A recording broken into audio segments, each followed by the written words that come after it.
Hey, I'm Alpha Omega. I'm a speedrunner of Splatoon 2 Octo expansion, and this is going to be a post-commentary of my current personal best, a time of 1 hour, 12 minutes, 42 seconds, as a submission for Summer Games Done Quick 2022. A little bit about myself. As I'm sure you can tell, I'm a VTuber that mostly does speedrunning content over my Twitch, twitch.tv/Alpha Omega. I've been playing Splatoon 2 Octo expansion for around 3 months now, and recently moved into the top 20 worldwide. A little bit more about the game. Octo expansion was released back in the summer of 2018 as a DLC for Splatoon 2.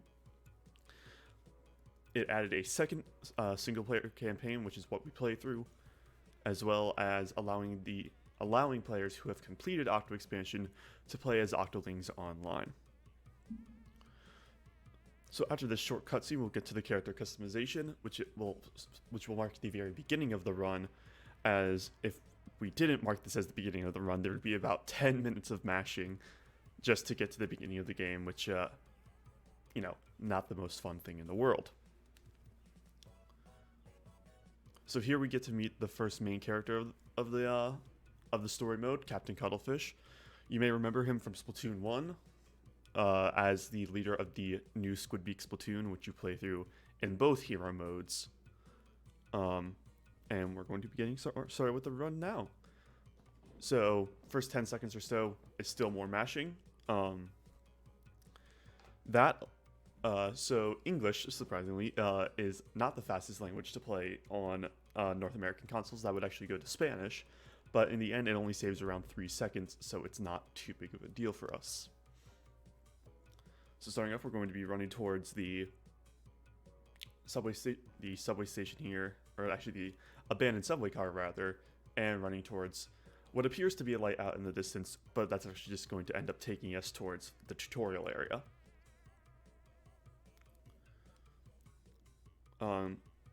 Octo Expansion 1 was run previously at GDQ 2019 by one of the most well-known Splatoon runners, Tones Ballones. That was the run that really made me want to run Octo expansion. Granted, it took me a couple of years to get to that point. However, now that I'm in college, I have much more time to actually practice this. So the first minor skip we'll be doing comes up very shortly here. There's a grap link there, and grap links can be triggered with bombs. So we just toss the bomb up to that grap link to get the key as fast as possible. Saves around, I believe, 10 seconds compared to going to the normal route. We throw a bomb here to try to get a lucky ink puddle from the bomb radius. Unfortunately, I don't get one here. Not that it saves too much time, maybe only around half a second if you get lucky. And then we're going to be moving into the next section of cutscenes. This is where we'll meet the main... I guess you could say the... How do I phrase the... This is where we meet one of the other main characters of the story mode, the telephone. We'll only end up talking to him for a little bit at the start of the run, but he basically explains, he explains that we're in the deep sea metro, and we're going to need to go through certain tests and collect. We're going to need to go through certain tests to make it to the promised land, as it's called. Now, as we understand from the Octo expansion, the player can assume that this promised land, as it's called, is the world of Megapolis, the main multiplayer hub for Splatoon. However, that's not exactly what the telephone has in mind, and we will see that about 40 minutes into the run once we finish up the left side of the metro. So we go ahead and here pick up our CQ card and CQ80, and then once we pick those up, we're going to get a short, probably 20-second cutscene of the train that we'll be riding throughout the run, pulling into the station for the first time. So once we get on the train, that's when we're going to meet our next main character, Sea Cucumber, who's going to be the one administering most of the tests throughout the run.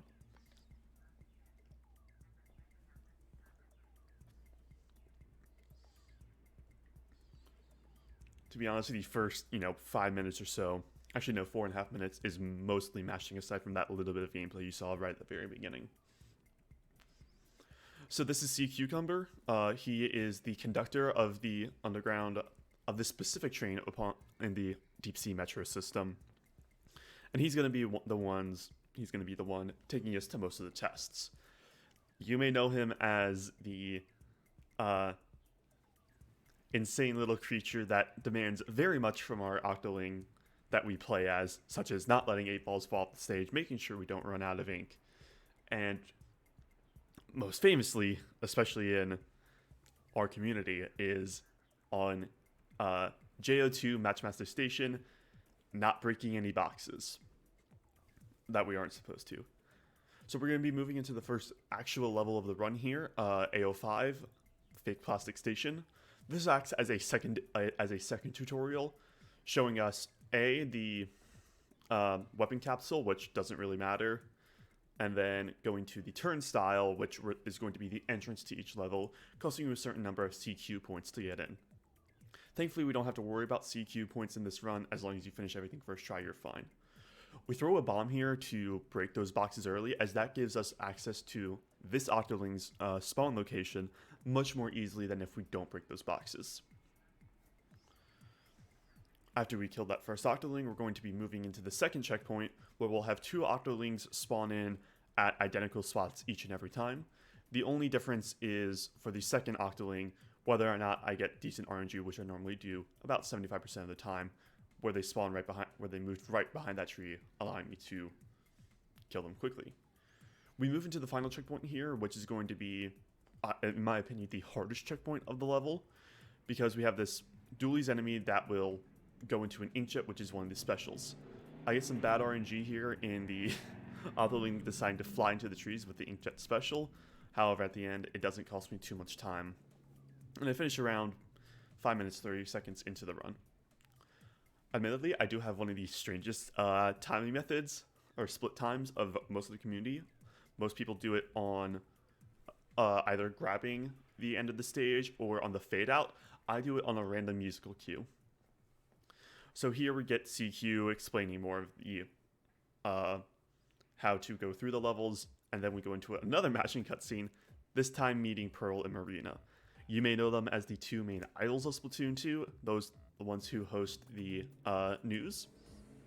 However, in this story mode, they're going to be helping us out throughout the run, making sure that everything is going to plan.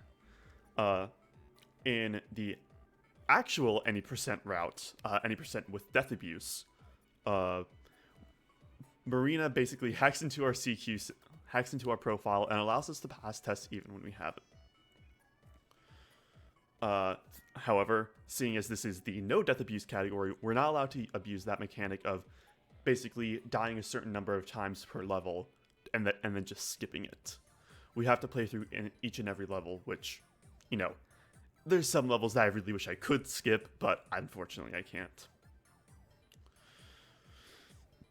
This is AO6. It's going to be the first introduction to global cycles in the level. As I'm sure you know from previous GDQ runs, Splatoon and global cycles go hand in hand like bread and butter. It's one of the things that makes this game, what it is. So we're going to be grabbing a key here and going to a vault, which is pretty standard throughout the run. What I do here is a technique known as Substrafing. By holding out a sub-weapon and then going back into your squid form, you can get started to move much more faster than you normally would. Or rather, you can change direction much more quickly than you normally would. We're going to shoot this fan here to move it forward. I almost died there because my B button decided not to press for some reason. And these ink sticks that you see moving around will break our armor if we touch them. So I'm doing my best to make sure that I'm never in a chance that they will hit me and break my armor, which loses me around 5 seconds if I hit one. God forbid if I die. The next level we'll be moving into is AO7 Maverick Station, which features the first major skip of the run, known as simply as Maverick Skip.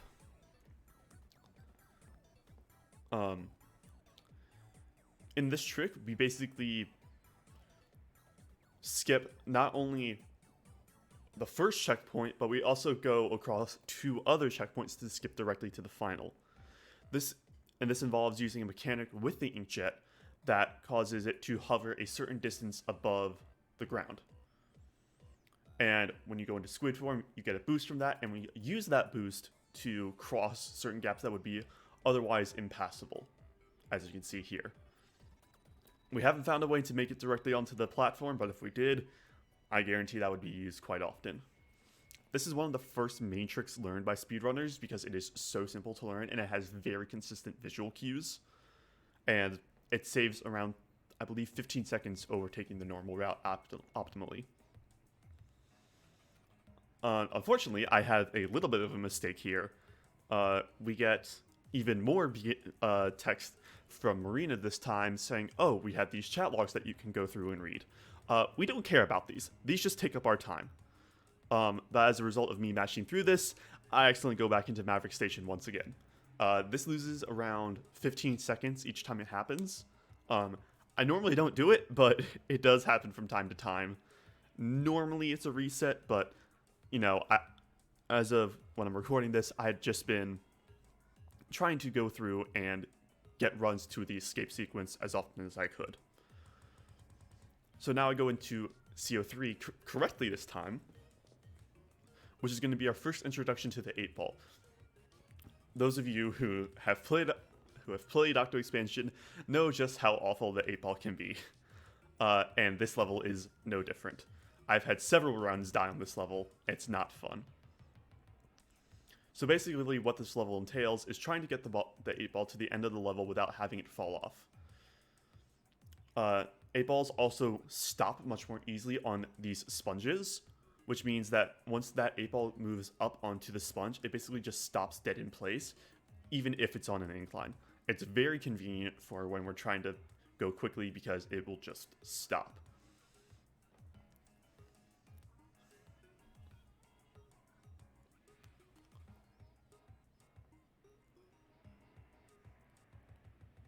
I get my armor broken here.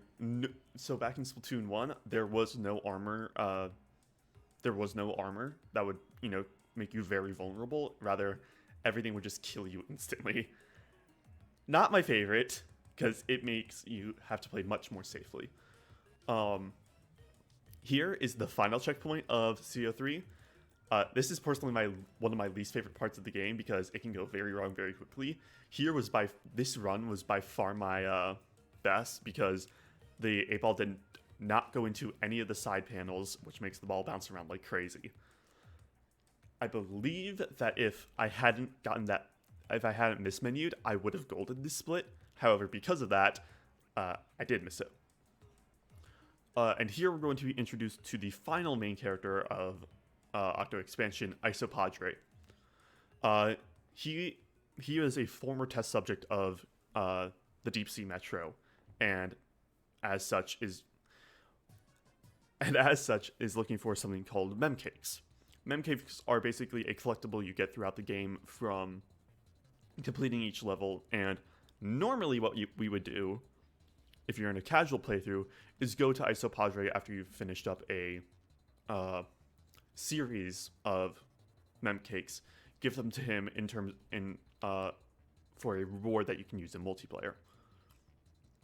This level is Co2 Shrinking Station, and this is the only instance of a limited ink level within the run, I believe.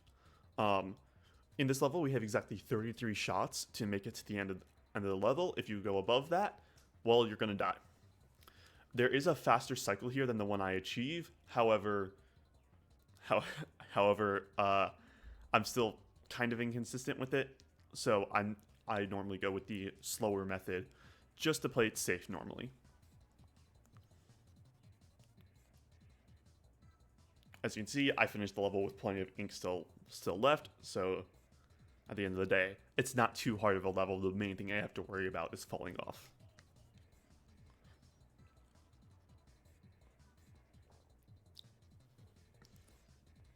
So far, most of the stations that we've had to deal with have been reach the goal based objectives. This is the first time it strays from that, where we have a target level.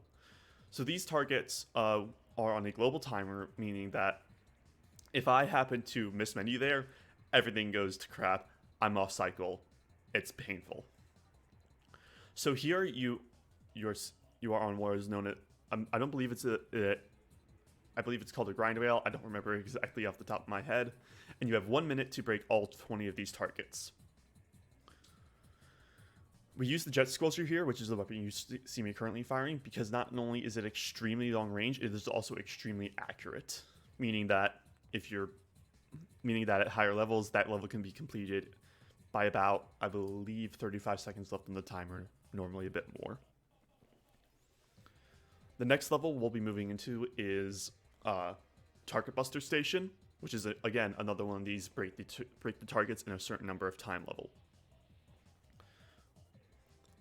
I'm sure you can see the pun in Target Buster, especially when the little subtitle for the level is Who You're Gonna Call. So we use the Ink Brush here because it has the fastest movement speed of any of the weapons that are available in this level. And it's basically just Mario Kart, but if it was Splatoon, if that makes any sense. On these boost pads, as you can see, we can get a higher jump by holding the B button, as well as riding ink rails to go through these targets, hit them all, and, you know, try to do it quickly and within the time limit. I have had it in the past where I had one specific run that I actually missed a target, ran back to grab it, and still finished the level with around like a tenth of a second left. It was very stressful. Coming up in the next level is probably deemed one of the hardest levels in the entirety of the Splatoon franchise, JO3 Girl Power Station.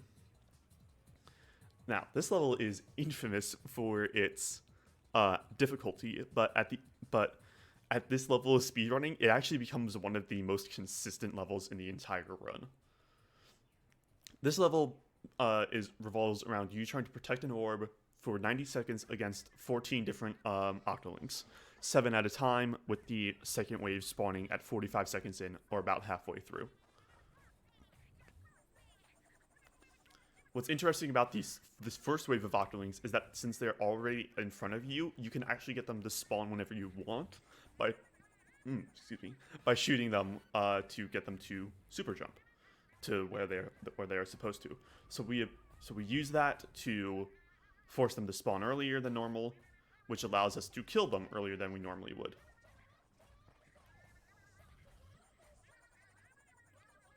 So once we finish off those last two enemies, I have around 15 seconds to do whatever I want, and normally I just prep routes to. I normally prep routes to the other Octolink spawn locations. So once 44 seconds is reached on the timer, I know that's when the next Octolink is 45. Sorry. I know exactly where they're going to spawn, so I can just shoot them quickly and kill them. I know the next one spawns at roughly 33 seconds. So again, I know exactly where they're going to spawn. This one is the most frustrating of the bunch because they have an umbrella that will block any and all shots. At 22 seconds, the last wave will spawn in, and that's a very simple shot. And then over to the roller to finish it off. And this is my favorite. This is my little favorite thing. This is an Octoling that I have affectionately named Wall Friend, because they occasionally get stuck on one of the walls, and well, they can't exactly end the level. However, I was feeling evil today and killed them when they were stuck. Because why not? Coming up next is JO2 Matchmaster Station, and this is known for being probably one of the most stressful levels of the run, aside from, I forget what the exact number is, but we give it the affectionate name Damageless. That comes very much later into the run, but as I'm sure you can tell from the name we've given it, you can't take damage in it. This level, JO2 Matchmaster, is known for being probably one of the most tedious levels in the game, as you have to completely match the statue on the left with the statue on the right, which is made up of very destructible boxes. Thankfully, the boxes that we need to destroy are marked as special crates, which normally hold some sort of power egg inside of them. Now, I am weird in that I don't do the fastest method for this.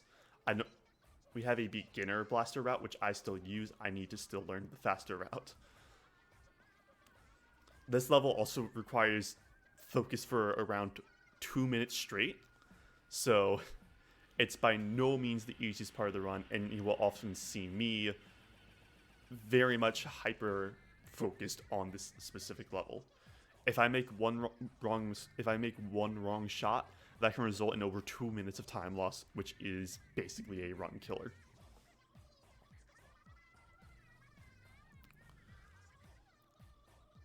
And the general rule of this thumb is once a box that you can't break is painted, you don't want to come anywhere else near it. Because if you are too close, it will count that box as an adjacent box, ink it a second time, which will end up destroying it, ruining your run. There are occasional shots that you will see me do that allows me to break up to 6 boxes at the same time. Those shots are very rare and very precise. So if I get them, cool. If I don't, I'm also fine with that. It's not a run killer. And then I make my way up to the top of the statue, which is the final sector, or actually the second to final bit. However, that shot is one of my least favorite, as it is extremely precise, and if I'm too far inside, it will practically end the run. Will end the run. I have had it happen to me in the past. So once we destroy all the boxes, the head of the previous statue will open up, showing us to the end of the level, which we will then do a little bit of crafty movement to reach the end and grab the goal.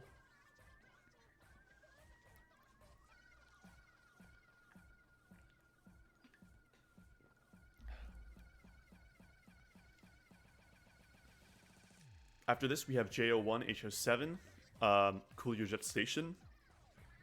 This is the only boss fight level that we do within the run. There are, I believe, 4 boss fight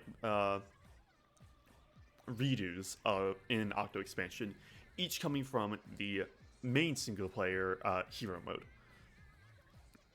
These are different in that they either provide you with a harder weapon, the boss is made more difficult, or you could have to do it with a special weapon that makes it a little bit more challenging.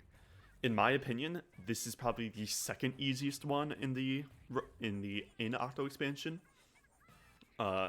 This is the World 4 boss, Octo Shower, I believe. Yes, Octo Shower. And we have to do it with the inkjet. While this level seems very tough at first, it's actually very rhythmic, at least for me, as someone who still does a somewhat beginner strategy.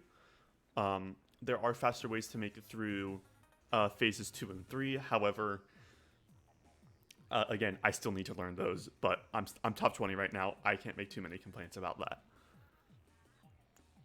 that. And in phases 2 and 3, a new mechanic is added in which after a Octocopter, which is holding up the boss, each time after one of those is shot, Octo Shower will charge us. This basically keeps them in place for a short amount of time, and then they charge directly at the player, meaning that I can line up a shot and fire at the correct time and get a guaranteed hit every time. It's a very consistent technique, and something that I've spent a lot of time practicing. This last phase, we do a little bit of a movement manipulation. By moving directly off to the right side from the start, we guarantee that Octo Shower will stay on this left side and not be able to hit us for the rest of the, guarantee that he's going to be in the same place each time. I make a little bit of a mistake there by falling off. However, again, that's uncommon for me. It's more of the same for the last 2 phases in a row. So once I finish off this boss, that will be this boss fight concluded, and we have a short, 15-second cutscene here of the boss exploding, to put it simply. And then we'll be moving on to Thang 1. So these Thang levels, as they're called, are basically the main collectibles of the Metro section of Octo expansion. what you are supposed to do is through going through each of these lines, as they're called, discover where each thing is and try to make your way to them. However, us being speedrunners and having studied the game inside out, we already know where each of these things are. Where each of these things are, and how to get to them rather efficiently. So these levels are by far the simplest in the game. You basically just climb up this short hill, go to this bubble, wait like 10 seconds to pop it, and then grab the thing, and you're on to the next level. When the expansion first released, a lot of people thought that this was actually going to be where the boss fight was. There's no boss fight here. It's literally just a grab the thing level, and that's it. So it's a very consistent split time for me, and not normally something I have to worry about. So we go back to the telephone and give him the first thing, which appears to be some sort of lid type thing. I'm sure it's no secret by the end that by this time that the thing that we are making is a blender for our own destruction. Splatoon is surprisingly dark for what it's worth, especially Octo expansion. So this is JO4 Footloose Station. This is a defeat the enemies level where we have 10 enemies to defeat in 3 minutes, and we are on a platform made up of almost entirely boxes, which are very easily destroyed. However, we don't need nearly the 3 minutes given to us, normally only needing around 30 seconds or 20 seconds if you're particularly good. Actually, did I get it in 20? I did actually get it in 20 this time. Each spawn is consistent, and as we know where each spawn is going to be, we can pre-fire shots sometimes, allowing us to do more damage than normal. The next level, and the last one before finishing off right side, is JO5C14. I can't remember the actual name of the station for the life of me. It will be here shortly. Stick and Move Station. This is the first of, as I call them, the dually rail levels. We play 2 of them throughout the run. This one is my personal favorite, as it's basically just a bunch of straight lines where we can dodge roll. Dodge rolling is a very fun mechanic that allows us to go ever so slightly faster than just riding. However, there have been a couple times where I have just fallen off while doing dodge rolls. This level is also one of the more well-known skips in the game, which is... we don't actually have a name for it. Basically, you can jump up to the second rail if you time the jump perfectly. I think I discovered it's maybe around a 5-frame window. Not the hardest jump in the game. However, it's not easy. I happen to miss it here in this run, and missing it loses you around 11 seconds compared to getting it first time. However, and while it is technically faster to die and try to get it on your second attempt, if you don't get it your second attempt, that's even more time loss. So if I don't hit it first try, I normally just wait and just go around like normal. So coming out of the right side of the metro, I'm going to be around 3 seconds ahead of my personal best pace, which is on average what I normally do. Or it's an average run for me up until this point.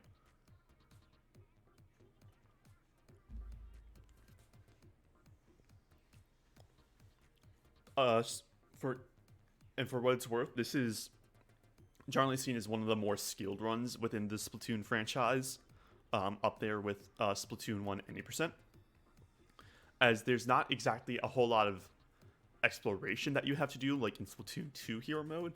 However, it's a much more varied run compared to the Hero Mode run. You have a far greater group of tasks that you have to do, which also requires a much more varied skill set than, simply running through the level as fast as possible. After each thing, you will also see me go to the pause menu and hit back to train. If I do that compared to running back into the train, it saves around, I believe, 20 seconds due to unskippable cutscenes. This is AO4 Rollout Station. This is the one station that we'll see in the run that involves the Baller. The Baller is a multiplayer special weapon, and in the Octo expansion, we have levels around the Baller and Inkjet, which gives you permanent specials. We already saw that in the run with Maverick Station, sorry. And that was with the Inkjet. This is with the Baller, basically a giant hamster wheel that you can just run with. There's a few tight jumps that I have to make here, and while they are definitely visually impressive, they are by no means difficult. It's just a little bit of timing and movement. There is a faster cycle here than the one I get in this run. The ink stick that you see rotating on the left, you can actually outpace that. I have just never happened to be able to get it.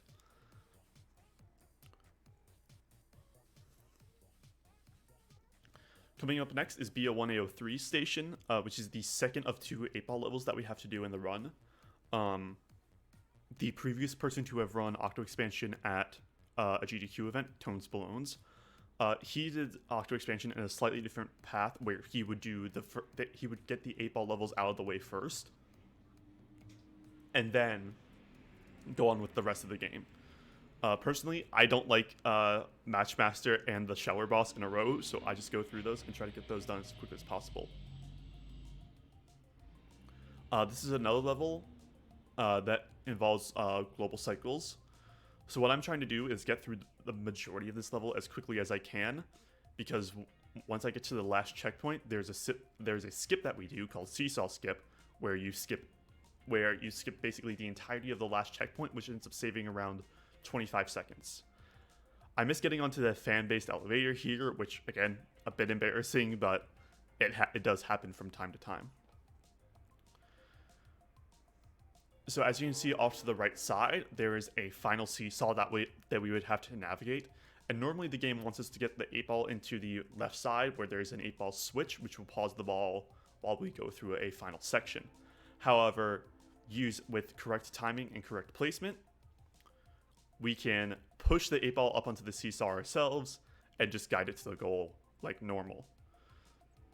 I get the third best cycle here. There is I believe it's a 123 cycle, a 131 cycle, and a 139 cycle. Actually, that's a 137 cycle I got because I got through the ending quick. And each of those, as I'm sure you can tell by the name, is what the split time would end up being. The next level we'll see is Far Out Station, and this is the only level in the game in which we deal with one of the online one of the ranked game modes in the online Rainmaker. These are basically simulation battles to get you almost sort of used to what an online battle would be like. However, it just so happens to be that this level is extremely simple and only requires 4 shots of the Rainmaker, and you have 5 minutes to do so. Generally speaking, we only need around, I think, about 30 seconds to complete it. So you see me pop the Rainmaker shield. I fail to climb the podium quickly. It happens. And you'll see the first of 4 shots here, which basically gets us into a certain area. The second one here, which destroys this ink wall and opens up the path for us. The fourth one here to give ourselves even more of a path. And the 4th shot here to get to the end goal. Every now and then, that final Octoling will break our armor, but with invincibility frames, normally we're able to get through the level quick enough. In this next level, GO6A01, I experienced my second main setback of the run. I actually have a death in this level, which causes me around what was it? I think like 16 seconds of time loss. Also here, we actually complete the A-line series of memcakes, which gives us a short cutscene with Isopadre. But again, that's only for completionists who actually want to get the stuff for online. We don't care about that because we actually play on airplane mode. So this is another one of those dually rail levels where we have to navigate rails and try to get to the goal without dying. There are a couple jumps in this level known as nollies, which was discovered by a player named Nolly. where you can actually get more sideways momentum by firing your weapon while jumping off while firing your weapon, or hello, please go away, thank you, while firing your weapon or using your sub weapon. I don't do these in this level because they save very minuscule amounts of time and they're very risky. These are Octo snipers. They may look very intimidating. However, I've only been killed by them once, so it's not too big of a deal. In this final checkpoint, we have to jump up to the end and ride on these boost pads to pop that final balloon to activate the last rail, and then make it to the end. How much did I lose on that? I think I lost 12. Yeah, 12 seconds time lost from that death. It is unfortunate, but it does happen from time to time. This is personally my least favorite level in the run.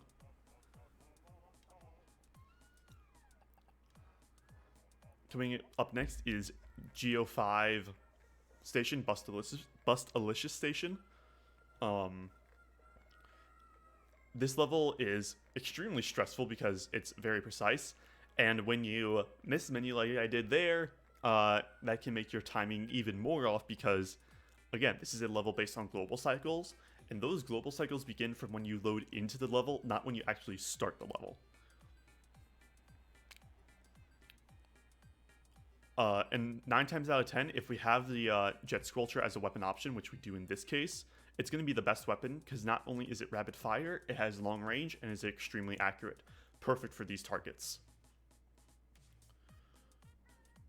So we have to get through this level, popping 20 balloons in the minute time span we're given, or 20 targets rather, and we're not allowed to pop any of these fail balloons as they're called. As I'm sure you can guess, if we pop a fail balloon, we fail the level. It's not exactly rocket science.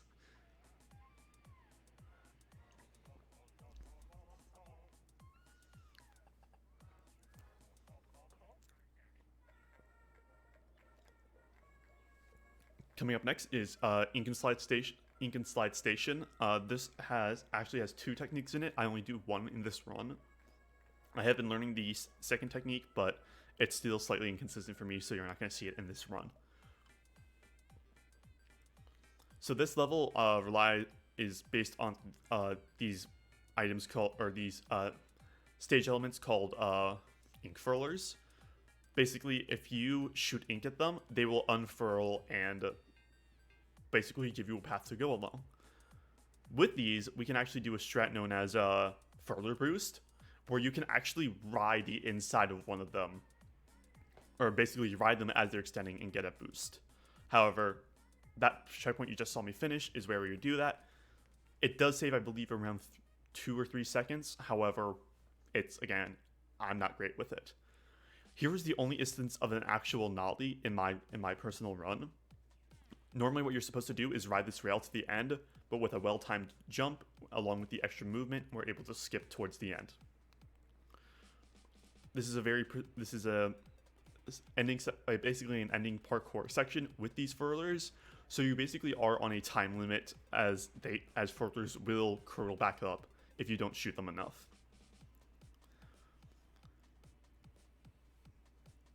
Coming up next is the third thing, the penultimate thing of the run, and it's also where we'll have one of my least favorite menus in the game, where we have to basically design what Agent 3 looks like. Technically, it's in the space of a missing poster. However, as a result of that, that's what Agent 3 is going to look like by the time they show up.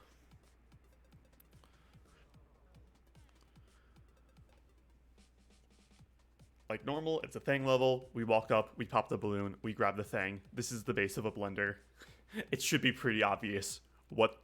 I mean, I've said it before. It's a blender. It's gonna, we're gonna step into the blender. The telephone's gonna try to blend us, and that's when things happen. So the telephone basically saying, oh, there's one more thing to find. And this is where we get to design Agent 3 with Captain Cuttlefish. Ideally, I would like to, be able to customize Agent 3. However, because we're still on a timer, that's a little bit tricky to do and still go fast. If I mess up one of those menus, I can actually end up losing around 15 seconds, I believe, which again, not great. This is IO5, Righteous Rail Station, I believe. You will see a lot of 80s and 90s references in this run, or in this campaign. That's basically the whole theme of it. Again, this is one of these or hit a certain number of targets while riding rails and don't die. If you happen to die on this level, depending on how late into the stage you die, it's up to a minute of time loss, because you have to go through the entire thing, no checkpoints. It's not exactly a hard level, but it is certainly stressful, because again, if you mess up, that's it. That's the end of the run, unless you have like a massive amount of time saved later.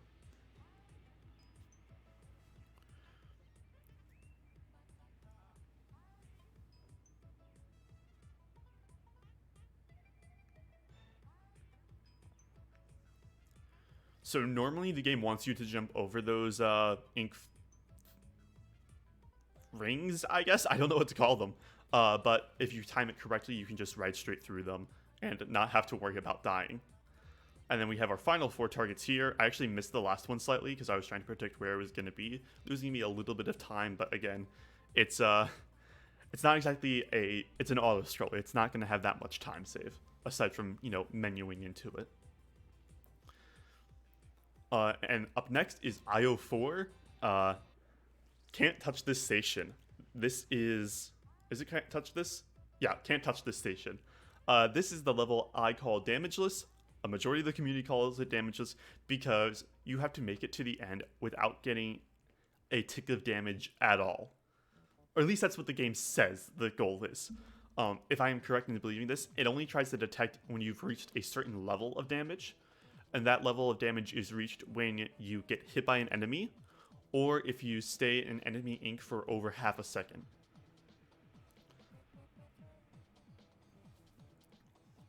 And this level is also slightly cycle-based.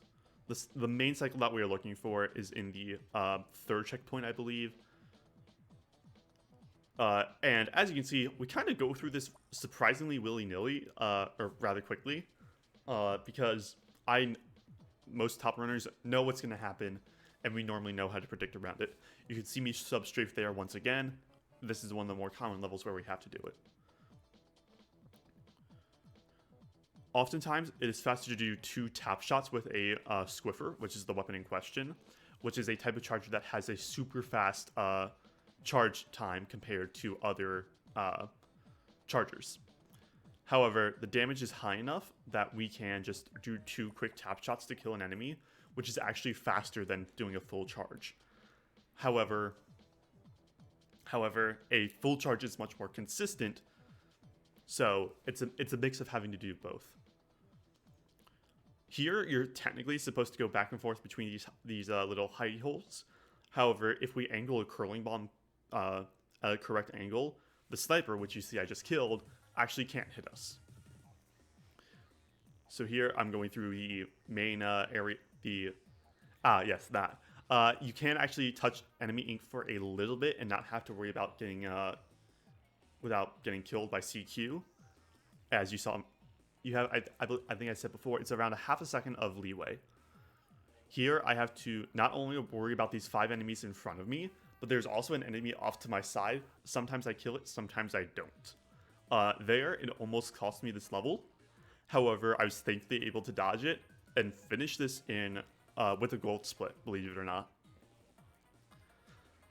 Which put me around 5 seconds ahead, which was a very nice surprise for me, especially saving almost 4 seconds on a level that I'm normally not saving or actually losing time on.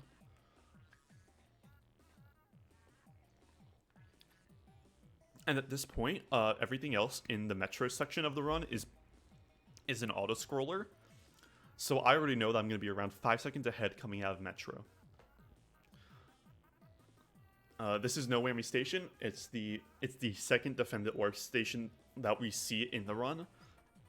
However, this one is much less stressful than Girl Power Station, as it is basically just alternating right, left, just with a couple of extra patterns thrown in as the level progresses. So as you can see, we have these smaller Octo missiles. They move faster than their larger Octo Zeppelin counterparts. However, they do less damage than an Octo Zeppelin. And basically, we have this cannon. It can one-shot all of these enemies, and we just fire through. I know where everything is going to spawn, when it's going to spawn, and how to make it through. One of my favorite things to go for in this level is a damageless run. Basically, you know, we are able to let the orb take quite a bit of damage. However, if you're able to get it damageless, cool. It does nothing for you. I did actually gold that split, surprisingly. That just came down to when I pressed the button to hit the split. I actually ended up golding that level by 100th of a second, so you can put that up to human error. So we're going to be getting the final thing here and moving on to the escape sequence of the run. I know personally when I was going through this casually, I tried to complete as much of the subway system as I could before grabbing the final thing. I had no clue that there was going to be an entire 7-phase escape sequence after this. I did expect that there was going to be some sort of final boss after you got the final thing. However, a 20-minute section of the run was by no means what I was expecting.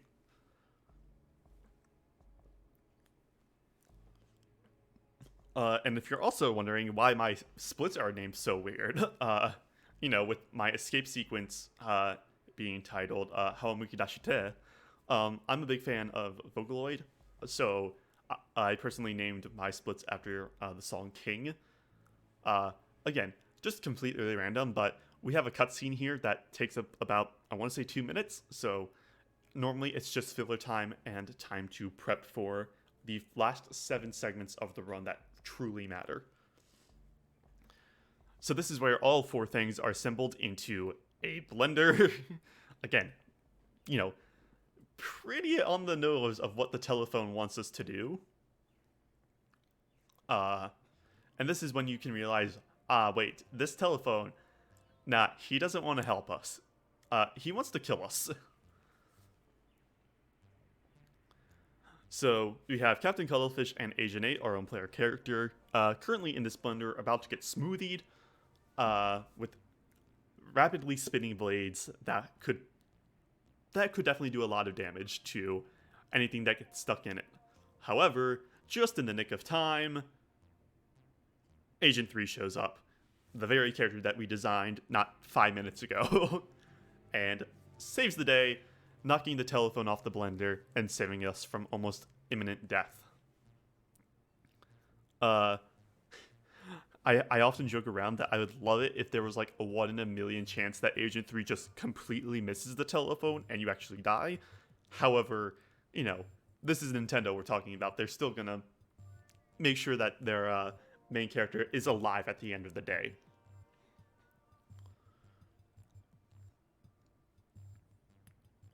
So prior to this run, I had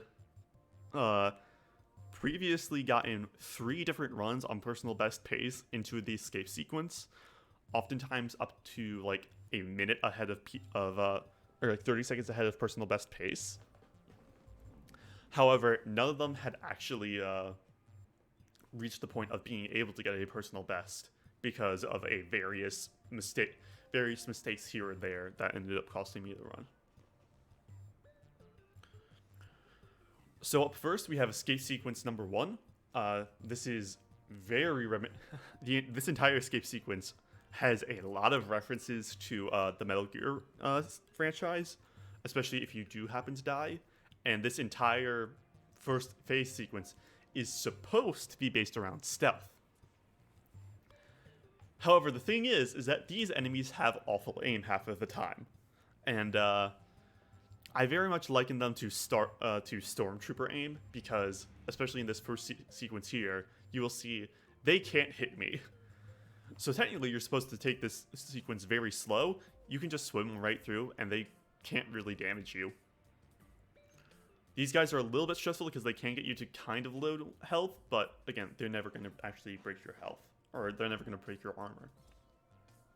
These guys, I just have to wait for them to turn around, and then I can just swim right through. Surprisingly, they don't notice you even when you're swimming right by them as they're facing you. And 9 times out of 10, we just have to wait. At least for there, we don't have to worry about getting spotted because they can't damage us in time. Here, we just have to wait for a little bit because of this Octo Sniper. Because if that Octo Sniper notices us, it will spawn in Octo Pods, which are an instant damage break if they happen to hit you. Here, we do a short little skip that saves waiting for these two platforms to spin around. So rather than having to wait for like 20 seconds to progress, we can just do a short little jump and move on to the next checkpoint almost immediately. We're able to get noticed there before I got that checkpoint because, again, we're going fast enough to where they can't notice us. Here, we just wait for this Octarian to move by. Here, we actually get noticed so that as we're climbing this pillar to reach the end of the checkpoint, or to reach the end of the phase, that we won't get stopped by enemy ink.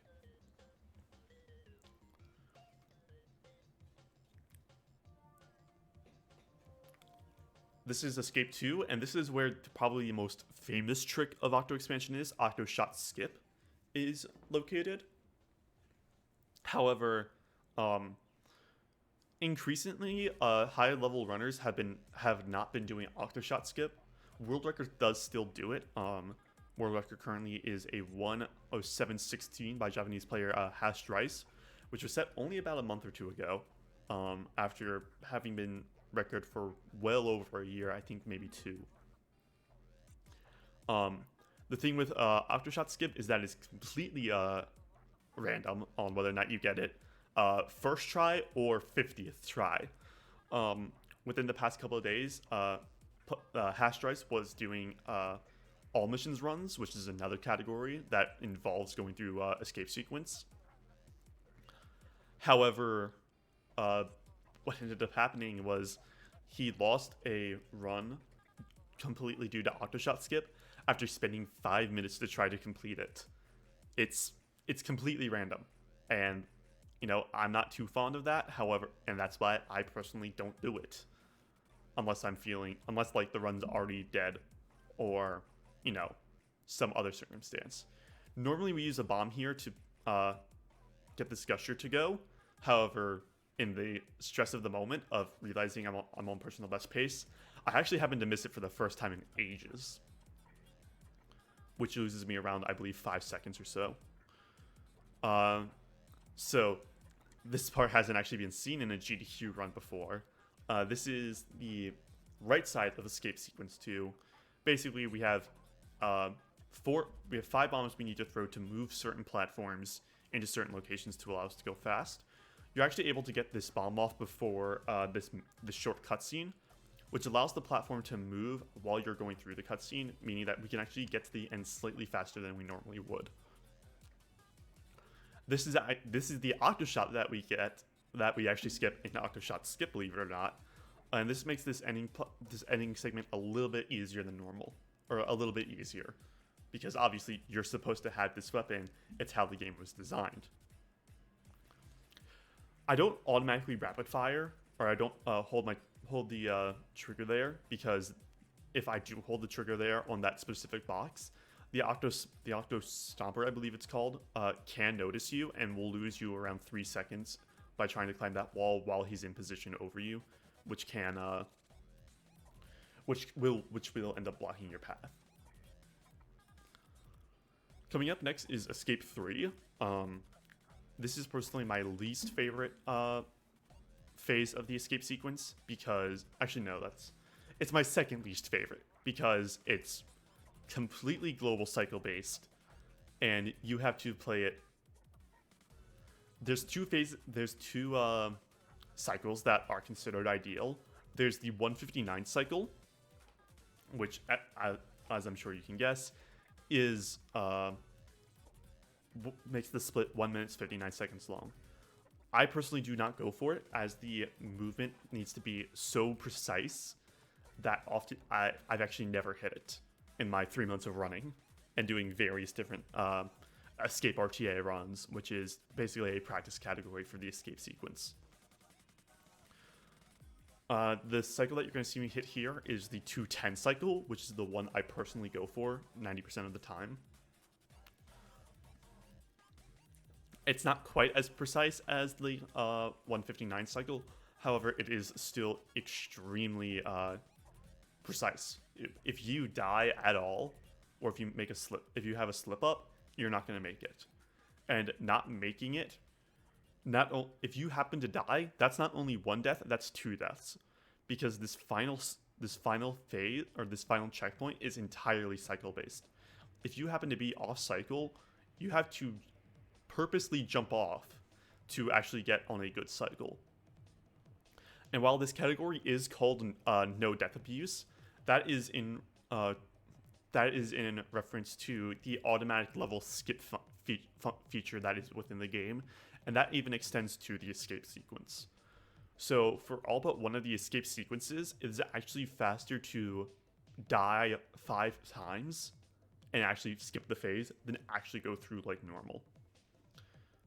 That category is generally seen as not quite as good as, I shouldn't say not quite as good, not as enjoyable as the actual as any % no death abuse, because any % no death abuse is generally deemed a higher, it has a much higher skill ceiling, because we have levels like Matchmaster Station, like Damageless Station, not Damageless, Can't Touch the Station, and the entire escape sequence. Whereas normally in any % with death abuse, we just skip all phases except for this one. This is Escape 4. Basically, we have to go through a laser maze. That's surprisingly hard to say. And I know where every single laser is going to be. It is actually faster here to bonk your head against the top wall to start falling down faster. However, I happened to miss it there because I was doing dumb things. Here, I actually almost lost the run. I normally just walk there. For some reason, I decided to swim. However, I thankfully didn't. It thankfully didn't cost me the run. Just a little bit of time loss in a split that was otherwise extremely good. Coming up next is Escape 5, the second escape phase that deals with global cycles. And more specifically, we have one specific global cycle that we need to hit. If you notice off to the left side, there is a laser that is rotating. We need to, ideally, we get to that data point, as it's called, when it's in its upright position, because that allows us to move on to the last data point as quickly as possible. However, that cycle is very tight, and I actually end up making a mistake here that causes me to miss that cycle and have to wait for it to rotate around again. You can, in theory, go grab the what is the last data point that we normally grab first, and then go back for the penultimate one. However, it's not actually faster. In fact, it's probably around the same time to just go get the last one and go back. In my previous personal best run, I did actually hit the fastest cycle available, which meant that if I did happen to miss the cycle here, it would lose me around 12 seconds, because that's about how long it takes for the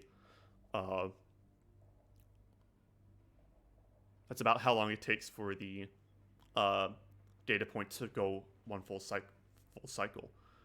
Here, we try to grab onto the wall. I originally thought that I hadn't grabbed on. However, I did, and I immediately jumped off because I thought I didn't have it when I actually did, causing me to. That's the main mistake I was referring to. That lost me around 12 seconds, despite it not seeming all too important. Because as you can see, as I'm going over to this rotating point, by the time I get over there, it's actually going to be in its downward position. And if I happen to grab it during that time, instead of being spawned on top of the rotating platform, as you see I am currently sitting on, I would actually be spawned underneath, requiring me to go to a backup strategy that loses about the same amount of time as just waiting. And that's the final data point we need to grab in order to unlock what's called the energy core, which is basically just a small electric fish that's in a protective orb. And that's going to fly off into the distance, and we meet back up with it in the next escape sequence. So at this point, I'm around 12 seconds ahead, actually around 10 seconds ahead of personal best pace, with my best possible time ending up being a 1:12:42, which does actually end up being my final time because not only do I gold this upcoming split, Peristalis phase 6 of Escape, but, you know, the final phase 7, the Agent 3 fight, is also very consistent. This is actually my least favorite phase because the precision you need on it is extremely tight. Normally, I actually count aloud here how many shots I take to grab this ink tank. We actually need this ink tank on the second checkpoint, otherwise we end up losing a pretty significant amount of time to... we can actually end up having the core having either the damage core break or actually dying ourselves. Normally you're supposed to wait for these ink things to move out of the way. However, as long as you keep the core moving at a constant pace, they actually can't damage you. I should also mention the small technique I'm using here to... Oh yeah, that guy's the worst. The technique you see me doing here, which looks like me just going... The technique you see of me going in and out of squid form.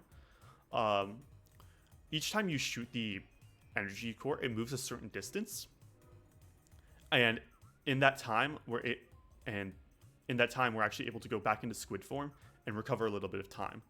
Here, I get really close to losing the run. I didn't realize it at the time just how close I was. And you can actually go through one of those lasers at full speed and not worry about losing the run and not have to worry about dying. However, you're not able to make it through two, so I had to shoot that last switch to turn off the laser just to be safe. Or actually, not to be safe, I had to, otherwise I die. And those bowling balls that you saw going by, those are insta-kills of the core. No questions asked. If the core gets hit by them, you will die. We are now going into the final phase of the escape sequence, Escape 7, the Agent 3 fight. And this is where the last skip of the game occurs, known as Elevator Skip.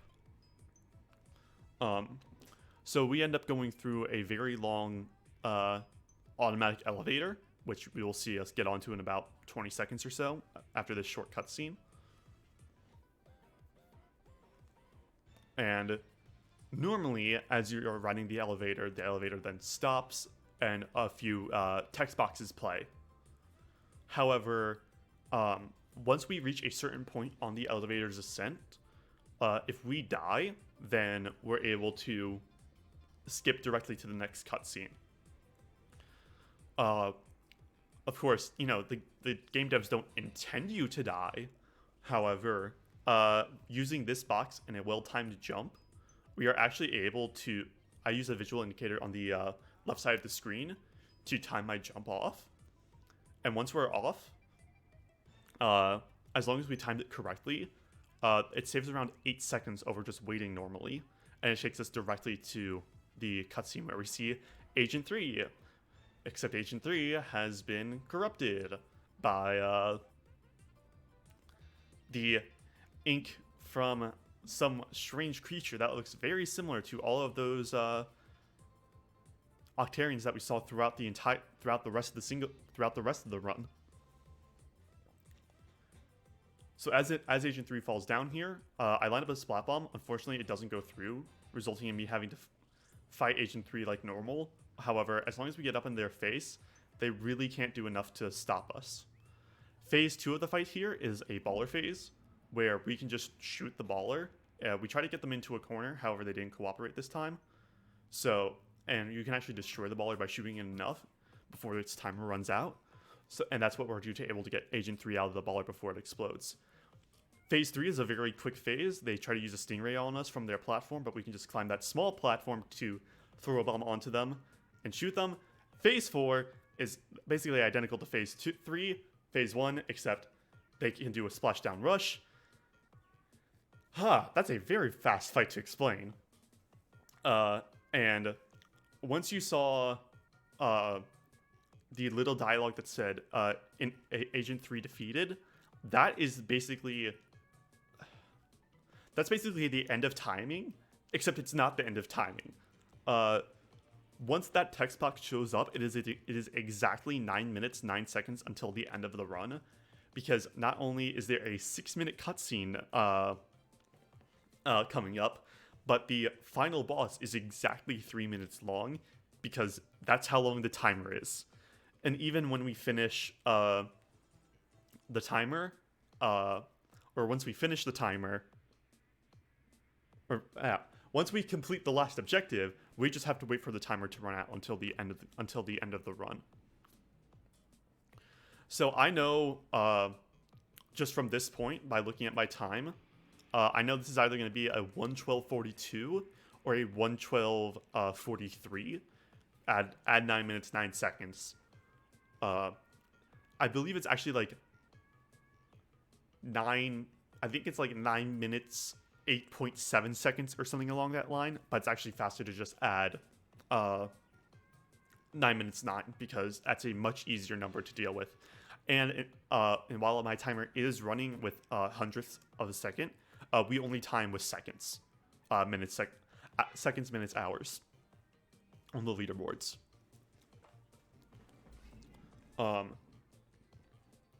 And if at GDQ 2019, which will have been over 3 years by this point, Tones Ballones famously flossed for 6 minutes straight during this cutscene, because there's nothing better to do.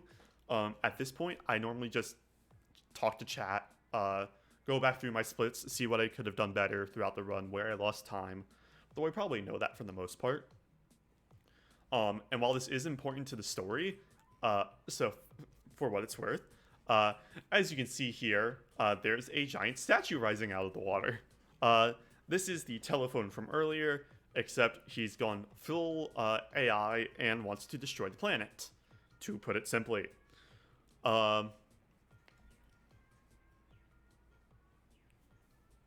That's the story of Octo expansion for ya, and we're gonna try to stop this guy from destroying the world.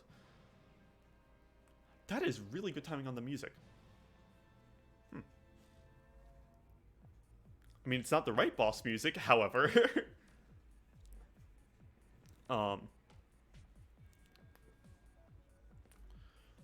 So, normally Octo expansion runs, if I had to take a rough estimate, it would run around an hour 20 minutes, an hour 25 minutes if I was being conservative. And one of the main incentive goals, donation incentive goals I would go for, would be a 90-second version of this final boss fight. Normally we are given 3 minutes to complete it. However, 3 minutes is far more than enough time. We actually sit around for probably a good solid minute of it, because since we know where all the hyper bombs, as they're called, are going to spawn, we can just go through them one by one and hit each one as we need to hit them. As such, we've figured, at least in the speedrun community, we figured that the minimum time needed is roughly around 90 seconds to hit all of the bombs. So, if this were to get in, I would put a donation incentive for doing this boss fight in 90 seconds compared to the 3 minutes we are given normally.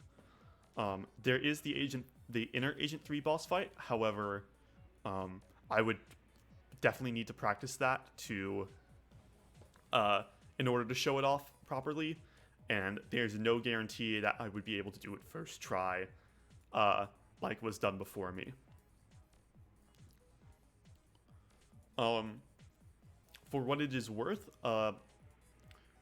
Splatoon 3 is around the corner, and there's likely going to be a very large speedrunning scene for that. Most of the community will likely move over to Splatoon 3 any percent for a solid couple months, as happened with both Splatoon 2 Hero Mode coming out and Octo expansion coming out. And while Splatoon 1 has seen a resurgence in the past couple of months, we haven't exactly seen that same thing with Splatoon 2 Hero Mode, mostly because the community does not like Splatoon 2 Hero Mode.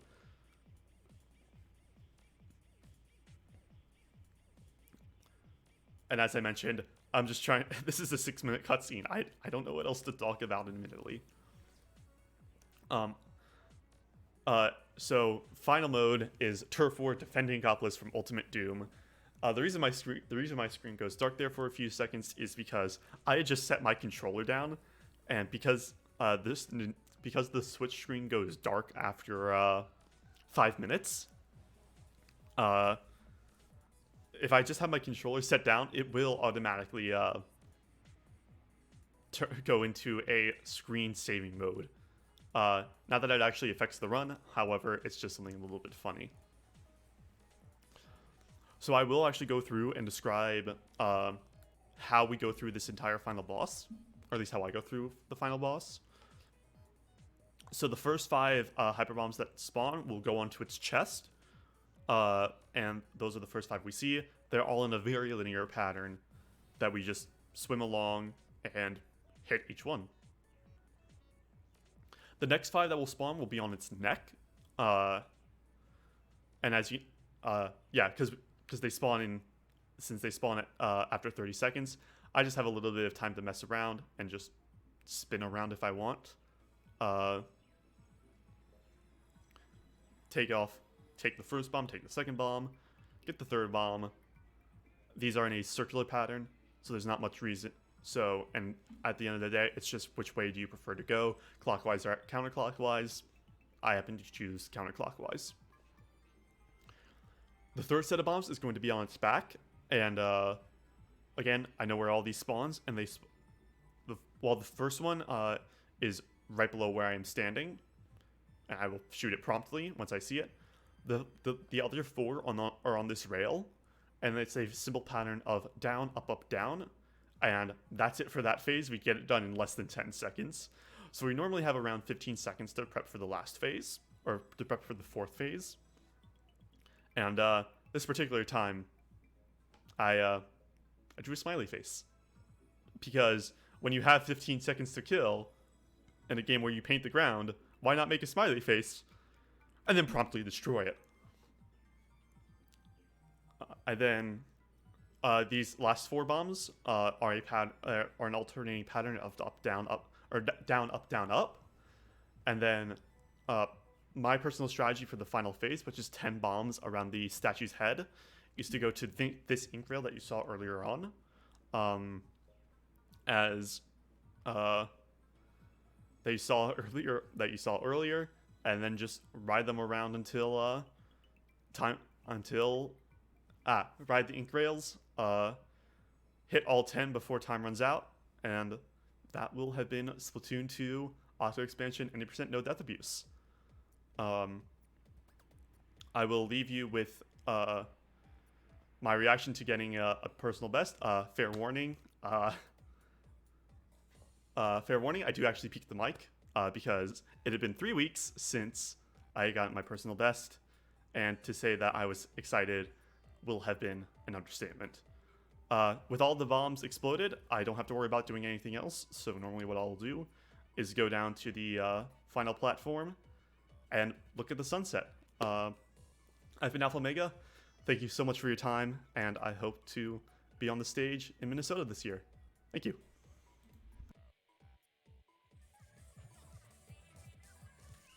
Ikaza! Let's go, dude! Yes!